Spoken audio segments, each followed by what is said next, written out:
사도행전 20장 22절부터 24절까지 한 목소리로 같이 읽겠습니다. 보라, 이제 나는 성령에 매여 예루살렘으로 가는데 거기서 무슨 일을 당하려는지 알지 못하노라. 오직 성령이 각 성에서 내게 증언하여 결박과 환난이 나를 기다린다 하시나, 내가 달려갈 길과 주 예수께 받은 사명 곧 하나님의 은혜의 복음을 증언하는 일을 마치려 하면은 나의 생명조차 조금도 귀한 것으로 여기지 아니하노라. 아멘. 오늘은 2018년도 마지막 주일 예배입니다. 그렇죠? 우리 영국 성도분들은 세인트 토마스 처치로 연안 예배를 드리러 갔고, 우리 한국 사람들만 이렇게 모여서 예배를 드립니다. 제가 민트교에 온 이래 처음 있는 날이에요. 우리끼리 교회 전체를 쓰는 아주 기념적인 날입니다. 네. 우리 아동부 어린이들이 지금 리셉션에서 지금 아동부 활동을 하고 있고요. 혹시라도 늦게 오는 분들 이렇게 마중하는 역할도 하고 있습니다. 대단한 역할을 지금 하고 있는 우리 아이들이에요. 제가 이렇게 예배를 준비하면서 그 중간에 이런 생각도 잠깐 들었습니다. 연안 예배 했으면 참 편했겠다. 저는 이제 설교 준비도 안 하고 좀 더 편하게 한 주를 보낼 수 있는데, 그러면서 오늘 이렇게 이미경 지사님께서 지금 아동부를 준비를 해오신 걸 봤는데 막 열심히 준비를 해오셨습니다. 이제 늘 영국 사람들과 함께 아동부를 운영을 하시다가 오늘 이제 리더가 되셔서 하니까 뭘 이렇게 Who am I라는 주제로 해갖고 많이 뭘 써갖고 오셨어요. 그럼 제가 그 모습 보면서 우리 아이들 위해서라도 오늘 참 예배가 되게 소중하겠구나라는 생각을 했어요. 저 연안 예배 갔으면은 뭐 특별한 어떤 교육 없이 그냥 왔을 가능성이 높은데, 하나님이 또 이렇게 일하시는 것을 또 경험하게 됩니다. 제가 오늘 이 설교를 준비하면서 어떤 주제로 말씀을 증거할까 고민이 많았습니다. 그러면서 고민될 때는 그냥 무조건 기도해야 돼요. 책상에 앉아서 되게 오랫동안 기도를 했습니다. 이게 막 하나님께서 바로바로 그 주제를 주실 때도 있고, 때로는 정말 막 끙끙거리면서 기도하면 주실 때도 있어요. 요번 주는 좀 그랬습니다. 그런데 이 마음 딱 주시는 거예요. 이제 곧 새해가 밝을 텐데 2019년도에는 더 의미 있는 새해를 맞이했으면 좋겠다. 우리 성도분들이 순간순간마다 행동 하나하나마다 의미 있는 그런 시간과 행동을 하면서 한 해를 보냈으면 좋겠다라는 그런 마음을, 메시지를 제 마음속에 이렇게 주시는 겁니다. 제가 이제 최근에 페이스북을 하는데 뭐 이렇게 자주는 하지 않고 일주일에 한 두세 번 정도 로그인이라고 들어갑니다. 그런데 정말 오래된 친구가 제게 이제 친구 초청을 해왔어요. 우리 저기 오는의 성도님 혹시 잘 안 보이시니까 이렇게 좀 이동 좀 해주세요. 고등학교 동창이에요. 누구냐? 제가 몇 주 전에 설교하면서 이야기한 친구가 있습니다. 제가 제 짝이 됐는데 맨날 이 친구 옆에서 제가 열심히 졸았다고 했잖아요. 네. 혹시 이 설교를 들을지도 모를까봐 제가 페이스북에 제가 이제 올렸으니까요. 가끔 올리거든요. 그 친구가 이렇게 친구 초청을 해갖고 왔어요. 그래서 너무 반가웠죠. 고등학교 이후 이제 처음 연락이 된 겁니다. 이제 제가 대학원을 간 이후로, 신학대학원을 간 이후로 고등학교 친구들, 중학교 친구들과는 인연이 많이 이제 뭐랄까요, 끊어졌다고 표현하면 좀 그렇지만 많이 사라졌는데, 그런데 이렇게 오니까 참 그것이 또 계기가 돼가지고 또 그 친구의 친구를 찾아가고 하면서 몇몇 친구들과 이렇게 다시 친구를 맺고 대화를 좀 하기도 했습니다. 그러면서 또 주님이 제게 이런 감동을 주시는 거예요. 네가 지금 목회자 친구로서 너의 의미는 무엇이냐라는 그런 질문을 저에게 던져주는 겁니다. 저희는 이제 고등학교가 이제 군 고등학교였습니다. 좀 특수한 고등학교죠. 진주에 있는. 잘 몰라요. 아주 비밀리에 운영이 되고 있는 그런 학교입니다. 그러다 보니까 대부분 이제 그 졸업 후에는 이제 군인이 되고, 지금 한 70, 80%는 다 군인으로 살아가고 있습니다. 목회자로 그렇게 된 사람들은 극히 드물죠. 제 동기 중에 저 따라 제가 막 꼬셔가지고 저 따라 저희 학교로 신학을 하러 온 친구가 한 명 있고, 그리고 제가 이제 페이북을 이렇게 보다가 제 그 동료배 비슷한 그 선후배 중에 한 분이 목회자가 된 것을 제가 보게 됐어요. 야, 이렇게 또 목회자가 된 분이 있네 하면서 그분의 이제 사진을 몇 개 쭉 봤습니다. 그러니까 미국에서 목회를 하고 계시더라고요. 또 미국에 또 계시는구나. 그러니까 우리 또 고등학교 지금 학생들이 한 열 몇 명이 이제 해외 견학을 가면서 그 목사님을 또 방문한 내용이 이렇게 있는 거예요. 바로 위에. 자세히 이렇게 봤습니다. 그러니까는 그 학교에 그분의 동기가 지금 선생님으로 있으면서 그 아이들을 데리고 자기 동기네 이제 찾아간 거죠. 그러니까 미국에서 공부도 하고 또 미국에서 사역을 하고 집에 거실에서 사진을 찍었는데 집이 되게 넓어요. 그래서 야, 어떻게 집이 이렇게 넓고 좋지 했습니다. 우리 영국 집들과 다르게 미국 집이 좀 좋은 건지 모르겠는데 되게 딱 보기에 되게 잘 사는 것 같았습니다. 근데 댓글들이 이렇게 몇 개가 달려 있는데 뭐 잘 기억은 안 나지만 있습니다. 제가 이렇게 이런 과정을 딱 보면서 문득 주님이 제게 이런 메시지를 딱 주시는 거예요. 이 목사님의 현재 모습과 이제 저의 모습과 뭐 다른 면도 있고 비슷한 면도 있는데 어쨌든 이런 이제 질문입니다. 목사로서의 너의 의미는 무엇이냐라는 그런 질문을 던짐과 동시에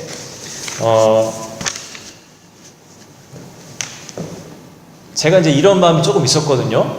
제가 해외에서 목회하면서 이제 나름의 약간 자부심 같은 것들이 좀 있었습니다. 특별히 이제 고등학교 우리 동창생들을 바라볼 때는 그 친구들은 그냥 무난하게 그냥 직업 군인으로서 살아가면서 그냥 편안한 일상을 그냥 그렇게 살아간 거죠. 그런데 저는 그것을 깨버리고 내 나름의 뭔가를 통해서 이 해외에서 나와서 이렇게 살아가는 모습을 이렇게 돌아볼 때 제 나름대로의 자부심이 있고 뭔가 좀 자랑하고 싶은 그런 것이 있었습니다.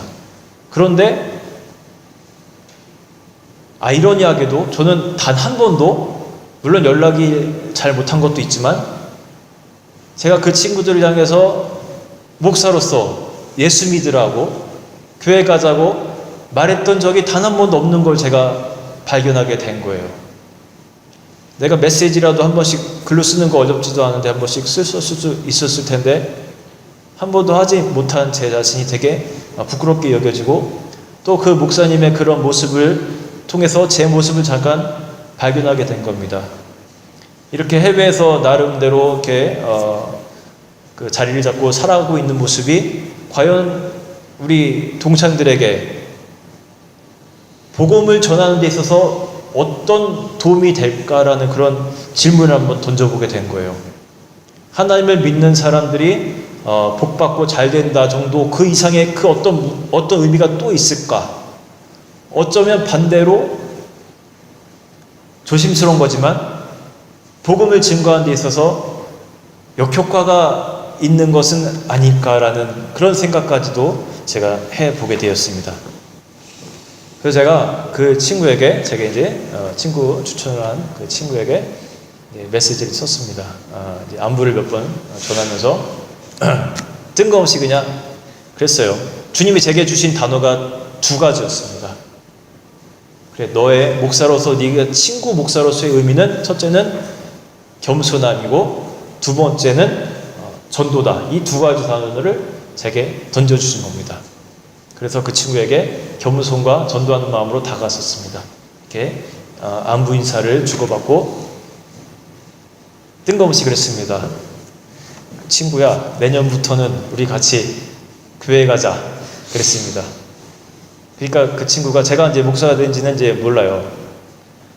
하는 말이 뭐냐면, 안성일 목사가 있냐? 왜 갑자기 교회 가자 그러냐? 그래요. 그래서 제가 그래, 나 목사 됐다. 너 참 용하네. 가만 보니까 너는 아마 뭐 너 교회가 10명인가 보다 하면서 그렇게 메시지를 주고받았습니다. 그러니까 그 친구가 가만히 있더니 자기는 뭐라더라? 기불릭이래요. 기불릭이 뭐냐니까, 목사님한테 이런 말 해도 되나 모르겠다 하면서 기독교, 불교, 캐톨릭의 줄임말이라고 합니다. 저도 못 들어본 용어인데 자기는 그냥 이것저것 다 믿는다는 거죠. 그래서 오히려 그 얘기를 들을 때 전도 가능성이 오히려 있구나라는 생각이 들었습니다. 그러면은 네 친구가 목사인데 내년부터는 하나 정해서 우리 기독교를 가자고 지금 그렇게 얘기를 하고 있는 중입니다. 또 다른 친구에게 오랜만에 연락이 돼서 그 친구가도 안부를 전하면서 교회 가자고 그렇게 얘기를 했습니다. 이 친구는 이제 프로필을 이제 봤는지 목사인지를 이제 알더라고요. 그러면서 자기는 그래요. 미안하지만 나는 나미 아비 타부리세 그럽니다. 가만히 생각해 보니까 저랑 같은 방을 쓰던 친구인데 그때도 불교 신자였어요. 가만히 생각해 보니까. 그러나 그렇다 할지라도 제 할 거는 해야죠. 네. 또 이제 앞으로도 계속해서 기회가 될 때마다 주님이 주시는 마음에 따라서 전도를 그렇게 하려고 마음을 먹고 있습니다. 여러분 이것은요, 제가 마음을 먹은 제 삶의 의미예요. 삶 중에 실천하고픈 하나의 예입니다. 내가 더 빛나고 싶고 그런 마음을 더 내려놓고 오직 예수 그리스도의 복음을 증거하는 일에 내가 할 수만 있다면 뭐든지 해야겠다라고 마음을 먹은 것이 제 나름대로 제가 결정한 의미입니다. 이제 새해를 맞이하는 하나의 의미예요. 오늘 우리가 본문 속에서 사도 바울의 아주 그 비장한 각오를 우리가 볼 수가 있습니다. 다시 한 번만 띄워주실까요? 우리 도훈이 형제 22절과 23절을 한번 읽어주세요. 보라, 이제 나는 성령이 되어 예루살렘으로 가는데 거기서 목숨들을 가르치지 못하니라. 오직 성령이 각 성에서 내게 증언하여 결박과 환난이 나를 기다린다 하시니. 예, 잘 보시면 성령에 매여서 그분이 이끄시는 대로 가겠다고 그렇게 다짐을 합니다. 자기가 마음에 드는 대로 가는 것이 아니라 그 길의 여정에 어떤 어려움이 있을지 모르고 결박과 환난이 있을지라도 성령이 이끄시는 대로 나는 그 길을 가겠다라고 다짐을 하는 겁니다. 그 다음 절은 정말 이 바울의 고백의 클라이막스죠. 우리 석혜민 성도님 한번 읽어주실까요? 내가 달려갈 길과 주 예수께 감사하며 하나님의 은혜의 복음을 증언하는 일을 마치려 하면은 나의 생명조차 부끄러운 것을 여기지 아니하노라.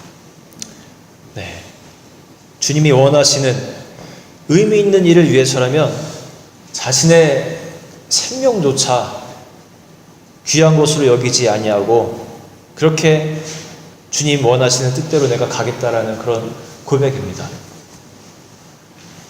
여러분은 어떤 부분에 새로운 의미를 두고 이 2019년 새해를 여러분 맞이하고 싶습니까? 어떤 의미를 갖고 한번 맞이해보고 싶습니까? 이러한 고민 없이 또 새해를 맞이하게 되면요, 우리의 시간들은 의미 없이 하는 행동으로 채워질 수 있습니다. 우리의 행동이 의미 없는 행동들로 계속해서 가득해질 수가 있습니다. 하나님이 저에게 주신 메시지예요. 우리 성도들과 함께 이것을 나누라. 자칫하면은 의미 없는 시간들로 행동들로 채워질 수 있으니 미리 말씀을 전하라는 그런 메시지를 제게 주셨어요. 지금까지 사랑하는데 익숙하지 않고 서로 넉넉하지 않은 그런 사랑으로 살았던 분들이라면 내 행동 하나하나가 사랑을 실은 사람이 되게 해달라고 기도해도 좋을 것 같습니다. 저는 오늘 사랑의 원자탄이라고 불리는 손양원 목사님 이야기를 좀 하려고 합니다. 이름을 들어보셨을지 모르겠어요. 이분의 삶의 이야기는요, 목사 수백, 수천 명의 설교를 모아놓은 것보다 더 권위를 갖는 그런 스토리입니다. 3.1 운동가였던 아버지께서 이제 투옥을 하시고 이 손양원 목사님은 중학교를 이제 퇴학을 하게 됩니다. 그리고 우여곡절 끝에 신학 공부를 나중에 하게 되고 이제 목회자가 되는데, 나중에 전라도 그 위치가 어디더라? 여수 쪽에 있는 애양원이라는 곳에서 나중에 이제 사역을 하게 됩니다. 그곳이 어떤 곳이냐면은 문둥이라고 하죠. 예. 한센병 걸린 사람들을 이렇게 치료하는 기관인데, 처음 이분이 이 애양원과 관계를 맺게 된 것은 신학교 2학년 때라고 해요. 신학생 때 벌써 어떤 말씀의 권위가 있었는지 이제 사경회, 이제 부흥회 강사로 초빙을 받게 됩니다. 애원에 이제 외부 강사로 오신 분들은 보통 하얀 이제 흰 장갑과 흰 가운을 입혀드리고 설교를 전하게 했다고 합니다. 그런데 이분이 그것을 보면서, 그렇게 제안하는 거 보면서 이런 말씀합니다. 호랑이를 잡으려고 호랑이 굴에 들어온 사람이 호랑이를 무서워해서야 되겠느냐? 이곳에서 일을 하러 온 사람이 병을 무서워해서야 어찌 일을 하겠느냐 하면서 그것을 제안하는 그 스태프들에게 호통을 치면서 그냥 맨손으로 그냥 자기 원래 모습대로 그렇게 설교를 하기 시작합니다. 그것이 인연이 돼가지고 이제 이 애양원에서 사역을 하게 치게 되는데, 당시 애양원에는 이제 병실들이 이렇게 쭉 있었는데, 1호부터 10호실까지는 어떤 비교적 건강한 환자들이 있고요. 11호부터 13호실까지는 이제 좀 경환자들, 그리고 14호실에는 완전 이제 중환자실인데 방 안에 악취가 가득하고 그 고름과 피와 땀들이 막 뒤섞여가지고 엉겨 붙어가지고 보통 사람들은 아예 들어갈 수조차 없는 그런 병실이었다고 합니다. 간호사조차들도 그 호실에 들어갈 때는 신문지를 막 몇 겹씩 깔고서 장갑을 끼고 신발을 신고 그렇게 해서 들어갈 수 있는 곳이었다고요. 그런데 이 목사님은 때로는 그냥 맨발로 들어가시고 맨손으로 그것을 다 치우시고 그 한센병 환자들 이마를 서로 그냥 맞대고 기도해주고, 심지어는 그분들의 고름을 직접 자기 입으로 빨아주기도 하는 그런 일을 하셨다고 합니다. 그때 이 손양원 목사님이 하신 기도가 있습니다. 주여, 사람들이 병으로 살점이 떨어져 나가고 얼굴이 무섭게 변해 있으니 대하기가 힘듭니다. 무섭지 않게 해주십시오. 환자들의 살이 썩으니 냄새가 심합니다. 주여, 냄새를 못 맡게 해주십시오. 나병 환자들을 위한 목회를 시작했으니 이 나병 환자들을 위한 목회로 끝마치게 해주십시오. 이분도 결코 쉽지 않았던 모양이에요. 하나님께 간절히 기도하는 겁니다. 내가 이길 수 있게 해달라고. 그리고 또 하나의 사건이 일어납니다. 이제 해방 이후에 남과 북 사이에 이데올로기 어떤 투쟁이 한참일 때 교회는 당연히 유물사관이 이제 공산주의를 반대하게 되죠. 그리고 손 목사님께는 이제 손동신이라는 아들이 이제 각각 있었습니다. 24살과 19살 된 청년들이 있었습니다. 형은 사범학교를 졸업하고 이제 미국으로 유학을 가려고 하는 그런 아주 똑똑한 사람이었는데, 10월에 어느 날 안재선이라는 사람을 필두로 한 좌익 학생들이 이제 이 집에 찾아오게 됩니다. 그리고 형 손동인을 붙잡아 갑니다. 동생은 형이 잡혀갔다는 소식을 듣고 막 그곳을 향해서 쫓아갑니다. 좌익 학생들 앞에서 동생은요, 형이 장남이니까 자신을 죽이라고 합니다. 그러자 또 형은 아니라고, 네가 대신 부모님을 잘 모시라고, 그렇게 나를 죽여달라고 그렇게 얘기를 하면서 이렇게 얘기할 때 결국 이 공산당들은 두 아들을 다 죽여버려요. 며칠 뒤 계엄군에 의해서 반란이 진압이 됩니다. 그리고 이 아까 안재선이라는 이 청년은 직결 처분을 받게 되는데, 이 손양호 목사님이 고민과 기도 끝에 이런 결정을 내립니다. 내 양자를 삼고 싶습니다. 그리고 사람들에게 이제 구명 운동을 합니다. 내가 양자를 삼을 테니까 제발 저 사람을 살려달라고 그렇게 구명 운동을 합니다. 딸이 반대가 심해져. 아니 아버지 무슨 말씀이냐고, 우리 형제들을 죽인 저 사람을 어떻게 우리 가족으로 받아들이냐. 그때 아버지가 이렇게 딸을 설득합니다. 내가 신사참배를 반대하고 감옥에서 5년 동안이나 너희들을 고생시키며 가면서 교도소 생활을 견딘 것은 하나님의 계명을 지키기 위함이었다. 제1, 제2계명이 하나님의 명령이라면 원수를 사랑하라는 말씀도 똑같은 하나님의 명령인데, 내 어찌 그 명령은 순종하면서 이 명령은 순종하지 않는단 말이냐. 그보다 더 큰 모순이 어디 있겠느냐. 원수를 사랑하라는 말씀을 순종치 않았다면 과거 5년간의 감옥살이가 모두 헛수고요, 너희를 고생시킨 것도 헛고생시킨 것이다. 내가 여기까지 와서 넘어질 수는 없다. 그를 살리고 그 영혼을 구한다면 하나님의 명령에 순종할 뿐 아니라 타락한 영혼을 구제해 준 보람도 느낄 수 있지 않겠느냐. 두 오빠는 천국 갔으나 두 오빠를 죽인 자는 지옥 갈 것이 분명한데, 내가 전도하는 자로서 지옥으로 가는 그를 보고만 있을 수는 없구나. 성경 말씀에는 분명히 원수를 사랑하라고 하였다. 용서만 가지고는 안 된다. 원수를 사랑하라 했으니 사랑하기 위해서 그를 양아들로 삼으려는 것이다. 그렇게 해서 양자를 삼게 됩니다.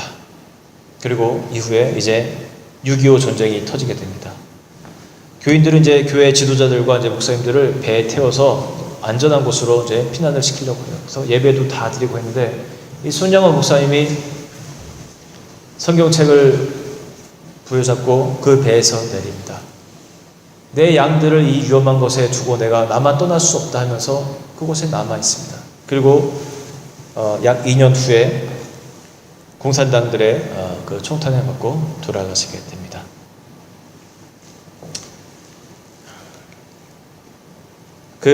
함께 있다가 기적적으로 탈출한 분의 증언에 의하면 마지막 순간까지도 그 자기를 향해서 총을 쏘는 그 공산당들을 향해서 예수 믿으시라고 그 메시지를 전하시다가 그렇게 돌아가셨다고 합니다. 저는 이 스토리 중에서 또 한 부분, 되게 가슴 찡한 부분이 있었습니다. 이제 그 두 아들의 장례식 때 이 목사님이 감사 기도를 올리는데요. 9가지 감사 기도를 이제 하나님께 올려드립니다. 제가 한번 소개해 드릴게요.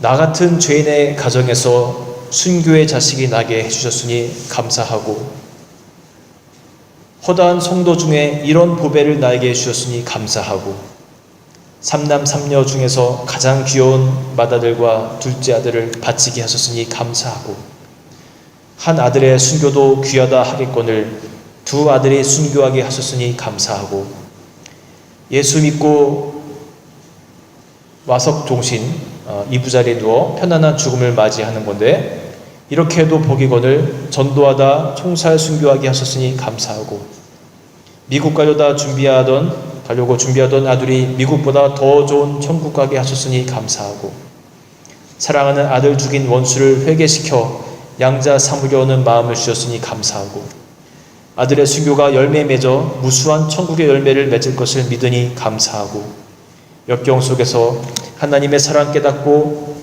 이길 믿음 주시니 감사합니다. 네. 정말 부끄러워집니다.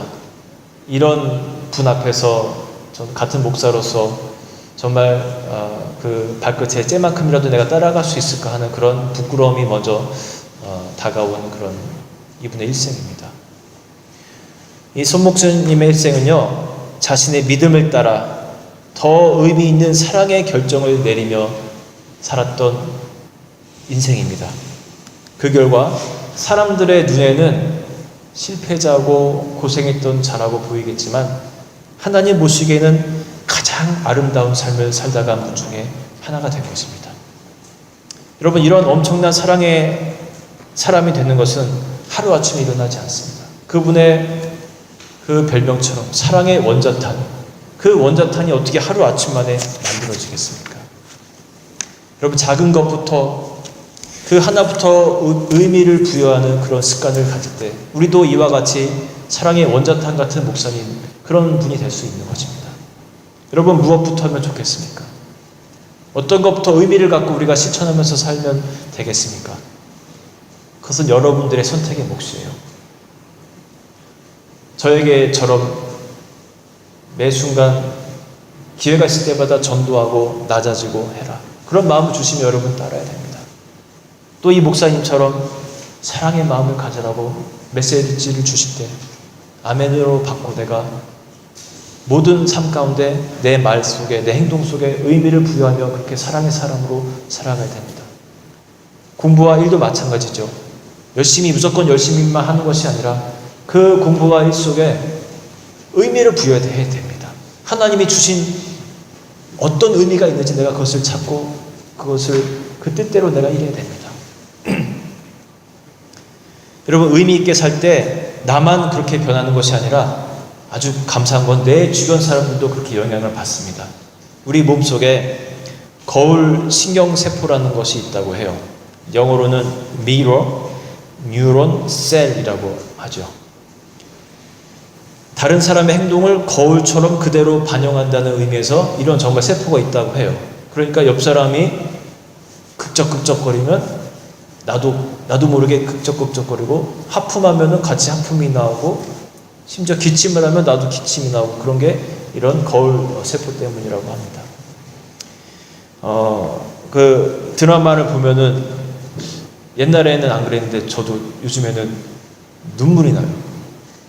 이렇게 마음이 이상하게 약해져서 그런지 아니면 감성이 풍부해서 그런지. 그런데 전문가들이 말하는데 이게 이 세포 때문이라고 합니다. 그 중년이 된 남자들이 이렇게 막 몰래 막 부인 몰래 이렇게 막 바보같이 눈물 흘리는 이유는 그 거울 신경세포가 더 활발해져가지고 마치 극 중에 있는 사람을 본인처럼 생각하면서 그런 어떤 감정이 나타난다고 합니다. 또 옛날 엄마들이 이제 아이들의 그 친구에 대해서 관심을 많이 갖지 않습니까? 네 친구 걔 공부 잘하니? 그 아버지 뭐 하시니? 맨날 물어봤잖아요. 어떻게 보면 조금 좀 비인간적이고 그런 면도 있는 것 같은데, 그렇게 성분 조사하고 호구 조사까지 하는 그 이유는 사람을 함께하는 주변 사람들에 의해서 만들어진다라는 어떤 경험론적 그런 지혜에서 비롯된 것이기도 하다고 합니다. 내가 짜증을 많이 내고 내가 부정적인 생각을 많이 하면 옆 사람도 닮아갑니다. 부부가 닮는다는 이유가 분명히 근거가 있는 거예요. 말에서 닮고 행동에서 닮아갑니다. 보면 닮더라고요, 진짜. 반면에 행복하고 긍정적이고 의미를 부여하며 살아갈 때 그 옆 사람도 함께 닮아가게 됩니다. 여러분, 2019년도 이제 곧 다가오는데 여러분, 모든 순간순간들을 의미 없이 보내지 마시고 하나님이 주시는 의미를 생각해 보시기 바랍니다. 나의 행동 하나하나 많은 행동들이 있고 결정들이 있을 텐데 그것들에 여러분 하나님의 의미를 담아서 행동하실 때 아주 귀한 열매 맺는 그런 한 해가 되실 줄로 믿습니다. 아멘. 같이 찬양하겠습니다.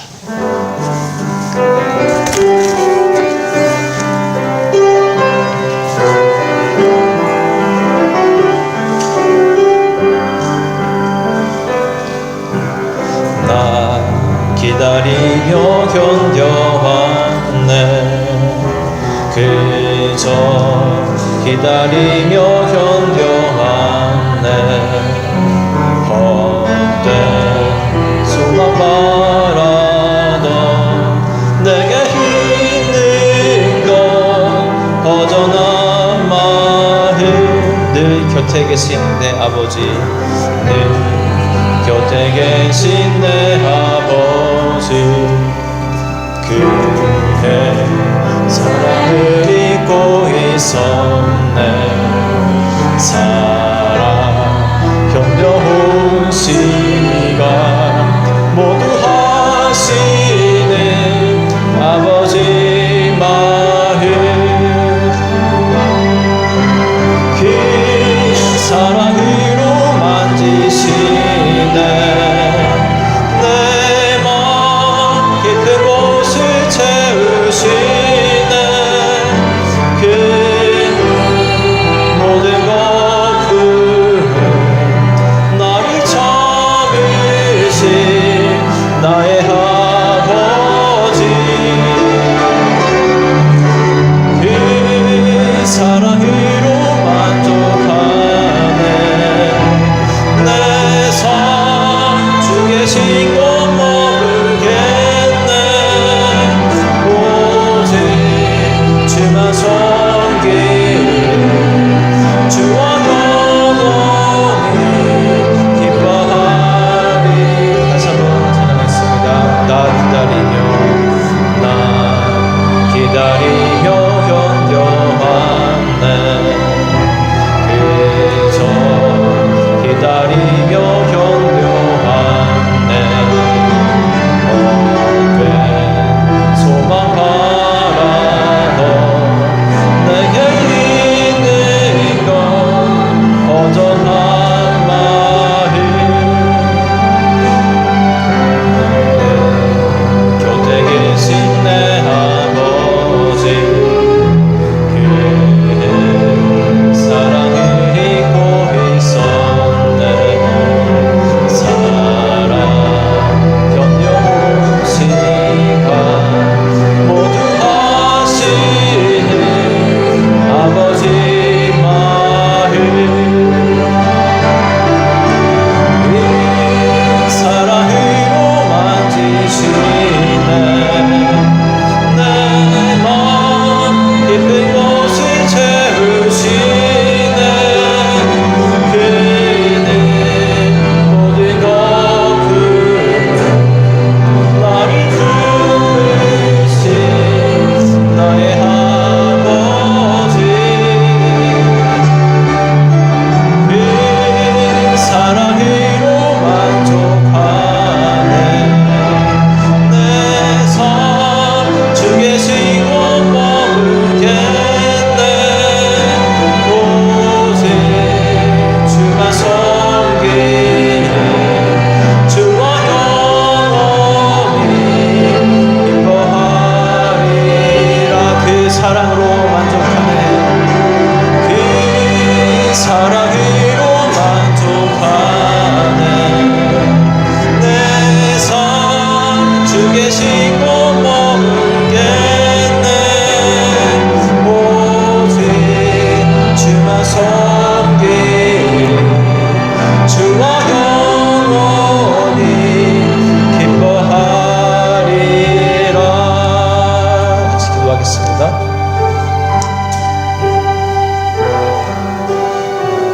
하나님은 우리들을 만드실 때 각 사람마다 다른 비전을 주셨습니다. 다른 그릇으로 만드셨습니다.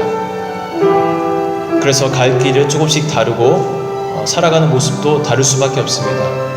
그러나 하나님이 주신 의미는 저는 굉장히 비슷하다고 생각합니다. 순간순간 우리 주님이 찾아오셔서 나에게 말씀하실 겁니다. 이런 의미를 담고 살아라. 이 마음을 갖고 살아라. 우리가 그것에 순종하지 않을 때 우리의 시간은 또 그냥 무의미하게 흘러가 버리고 우리의 행동도 아무런 의미 없이 그렇게 오히려 폐가 되면서 끝나버릴 수도 있습니다. 우리가 주님 말씀 가운데 순종해야 됩니다. 집중해야 됩니다. 나를 향한 주님의 마음이 무엇인지 캐치해야 됩니다. 하나님, 내가 주님의 마음을 캐치하게 도와주십시오. 주님, 내게 의미를 담아주실 때 내가 그것을 영적인 눈을 떠서 발견케 하시고 내 삶 가운데 적용시키게 도와주시옵소서. 의미 없는 인생으로 살지 말게 하시고 하나님 이 새로운 해는 주님 주시는 의미로 가득히 채워서 살아갈 수 있는 귀한 한 해 되게 도와주시옵소서. 우리 같이 기도하겠습니다. 하나님 도와주십시오. 하나님 우리의 인생이 그리스도 예수의 인생 되고 싶습니다. 내가 살고 싶은 대로 내 멋대로 살아가는 인생이 아니라 주님 주시는 마음 따라 그 마음 담아서 살고 싶습니다. 예수 그리스도의 그런 그릇으로 살고 싶습니다. 주님 우리 사랑하는 성도들의 삶 가운데 찾아와 주셔서 저들에게 말씀하여 주옵시고 귀한 의미가 되어 주시옵소서.